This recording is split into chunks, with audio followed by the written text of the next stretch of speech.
And we are live. Hi, everyone. It is LaQuanda here, your neighborhood friendly mental health advocate, speaker, writer, and therapist. I hope you're all having a good evening or you're resting well and you're catching the replay. Thank you for watching. Be sure to subscribe, comment, like, and share this video. Let's get into it.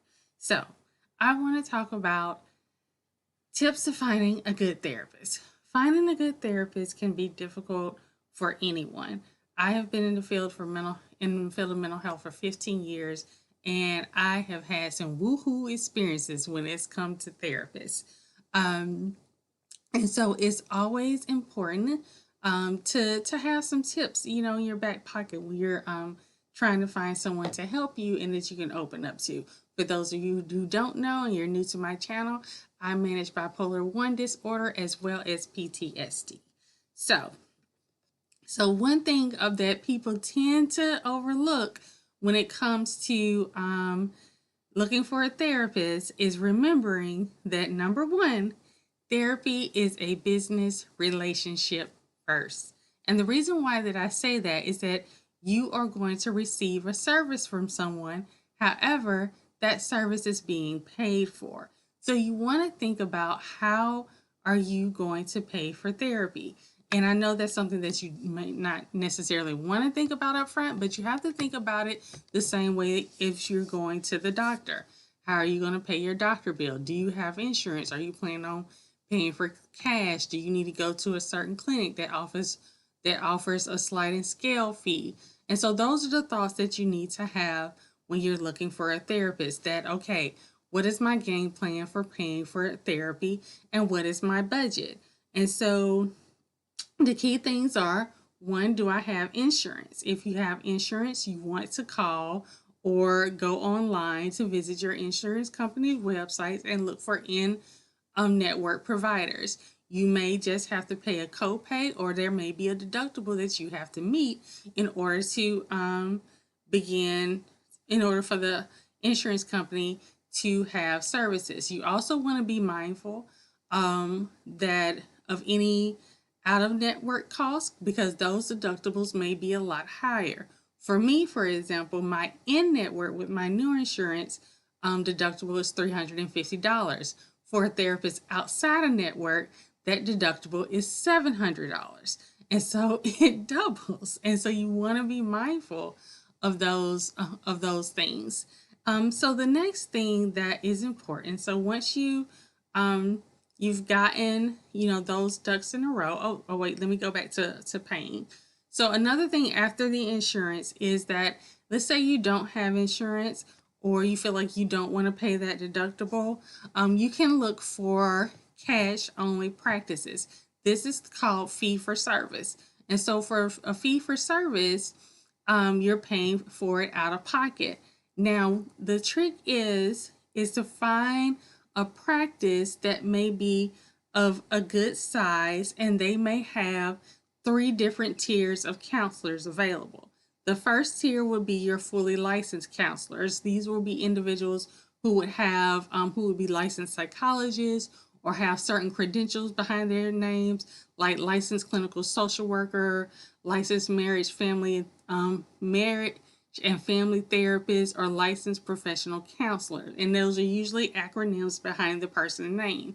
Those individuals in that practice, their per hour rate are going to be the highest because they are the fully licensed individual.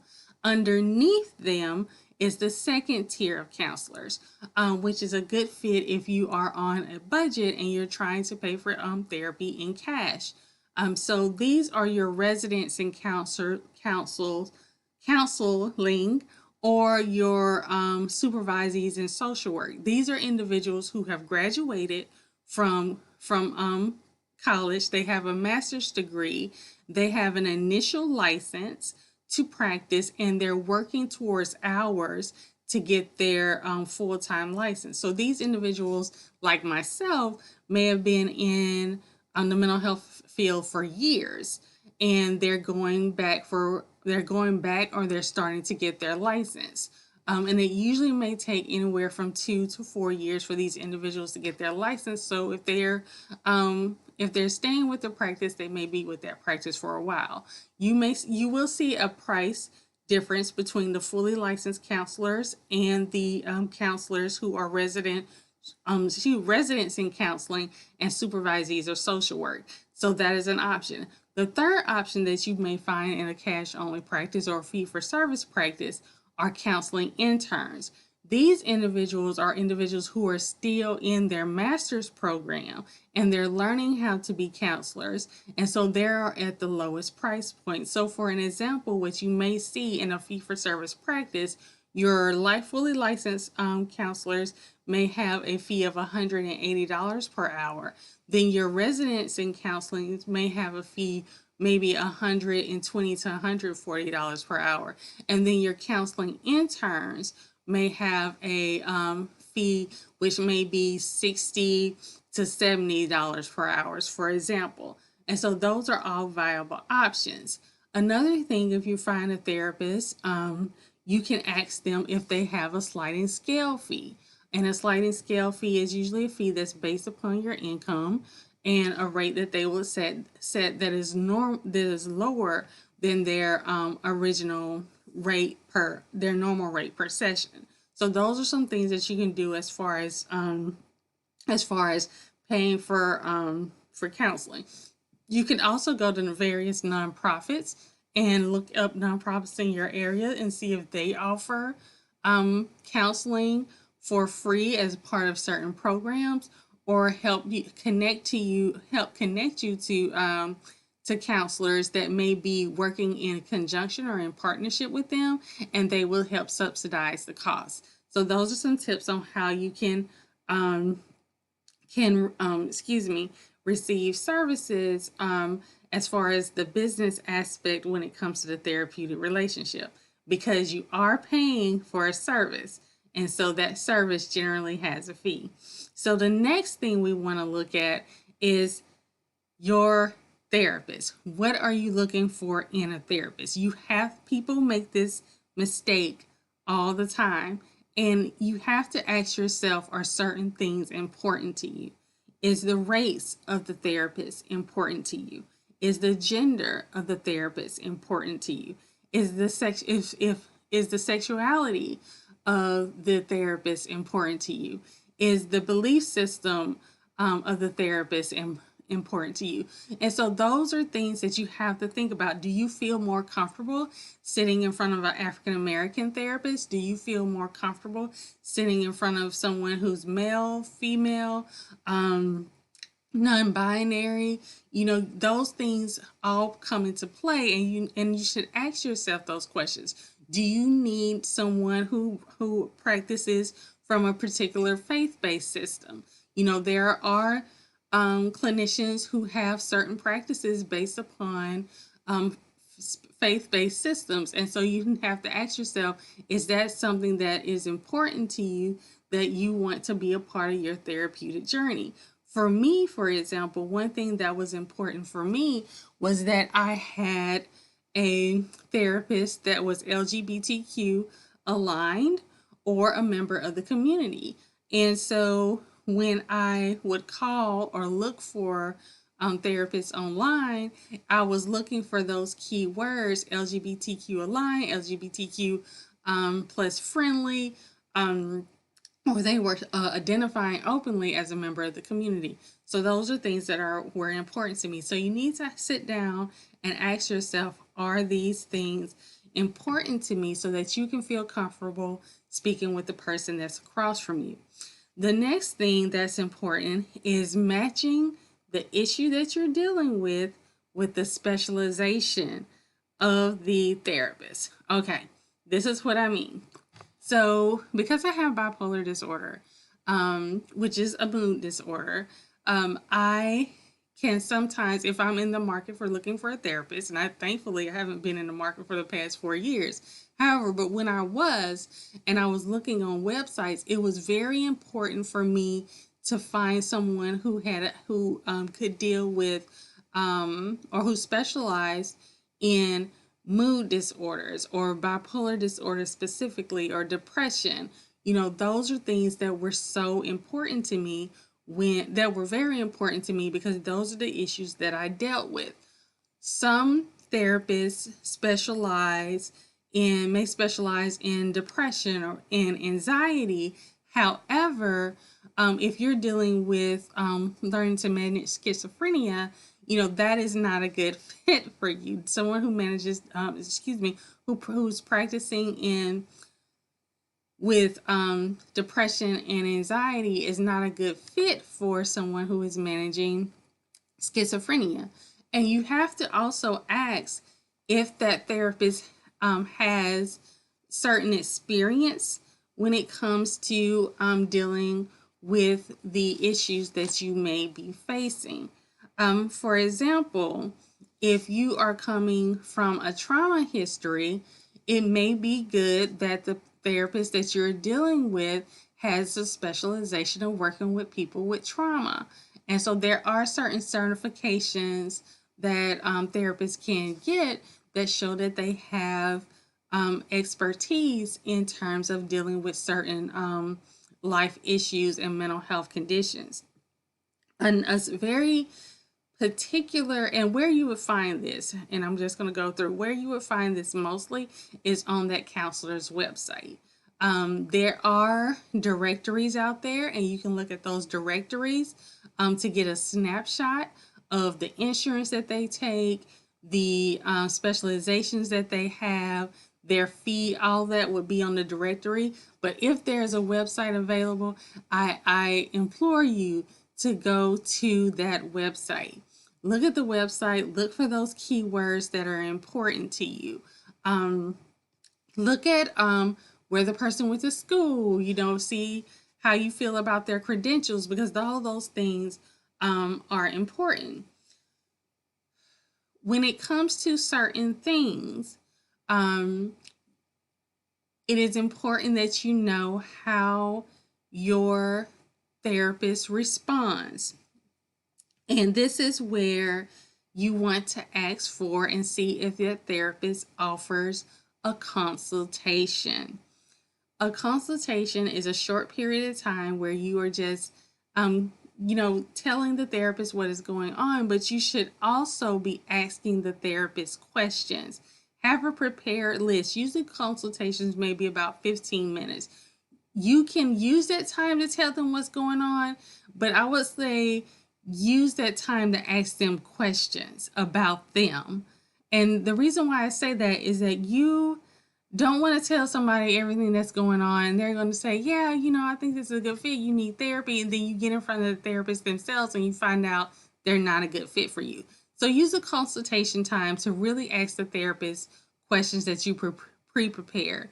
One thing, for instance, is if you're a person who deals with chronic suicidal ideation, ask the therapist if they have experience dealing with someone who has chronic suicidal thoughts, and how do they handle when their client is in crisis. That is very, very important. And that is important because not every therapist knows how to handle or manage or support a client who is in a crisis. So you need to know if you go into a crisis, if your therapist is going to refer you somewhere. Those are conversations and questions that you need to have. You need to ask them, how long sessions are, what are their practice modalities, and what that treatment modalities. That is just really the theory of which they practice. So, like if you've heard the word CBT, cognitive behavioral therapy, or DBT, those are examples of philosophies, of treatment philosophies and modalities that therapists use. So if there's a certain modality that you're looking for, then that's a time to ask the therapist. Usually they're really good at having that information on their websites or on the directory. But if you have additional questions, ask them. And so have your list of concerns regarding what you're going through, but have your list of questions like, do you have experience handling this? Don't be shy or bashful about asking them if they have experience dealing with certain issues. You want to think about it the same way as you do your physical health. There are certain things that you can go to your PCP for, your primary care physician, about. And there were certain times that you need to go out to a specialist. So you need to think about your mental health therapist the exact same way. There are certain times that you can go to certain therapists and that they will be able to handle what you are dealing with. However, depending on how you present or what's going on with you, you may require someone who specializes in a specific area. For me, for example, the specialization that I enjoy is crisis mental health, emergency mental health, as well as supporting individuals who have treatment-resistant depression, chronic suicidal ideation, schizophrenia, or other forms of psychosis, as well as bipolar disorder, bipolar disorder. And so, those are the things that I have clinical interest in, and those are the my area of specialization. And also, I don't see children or adolescents, and so you have to be with a therapist that sees that meets you where your concerns are, where your life concerns are. Another thing that people don't do, and I wish more people did, is when you are on that initial phone call, or you're reading the website, or you're sitting in the room in the very first session, trust the vibes that you are getting. Trust your instinct. Yes, I will say this. Yes, yes, yes, yes, yes, yes.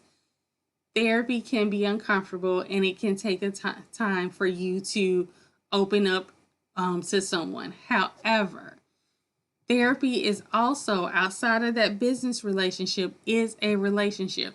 You have been in relationships before. You know when you get a good vibe from someone the first time you meet them. Do not doubt that in this space just because that person is a therapist.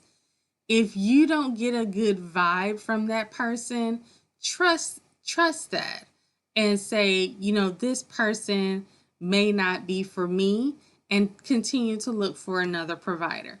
It is 100% okay for you to discontinue a relationship with a therapist, even after the first go around, if you feel that you don't get a good vibe.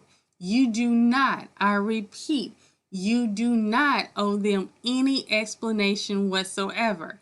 I would say, while you're sitting there at the end of the session, don't schedule another appointment. Just let them know, I'm going to consider the things that we talk about, and just continue looking at my therapeutic options. You really don't owe them any explanation as to why you don't want to continue services with them. It is, again, a business relationship, and you can choose where you're going to spend your money. And that's important. That's important. And so for me, over the years, when I was looking for a therapist, I was looking at, I knew the gender and the race were very important, and someone being LGBTQ aligned was beyond important. That was like at the top of my list for me. Also, I wanted someone who had dealt with individuals and supported individuals who experienced suicidal ideation, and who were comfortable with treating someone with bipolar disorder. And those things were important. So there was those keywords on websites and keywords, on the directories that I saw, that I said, okay, this person may be a good fit. And during the first session, I had a good vibe. And 4 years later, they're still my therapist. And so I hope these tips help you along your way. in determining if a therapist is good for you. As I always say, I don't like to be before you long. But again, thank you for watching. If you're watching the replay, again, be sure to like, comment, and subscribe, and share this video with anyone that you feel in your life who may be struggling and may need support, and they just need to know how to find a good therapist for them. You can follow me on Instagram at Laquanda, and I will, and be sure to visit laquanda.com to read my blog as well as the podcast, Minding Your Purpose. And I will talk to you all later. Bye.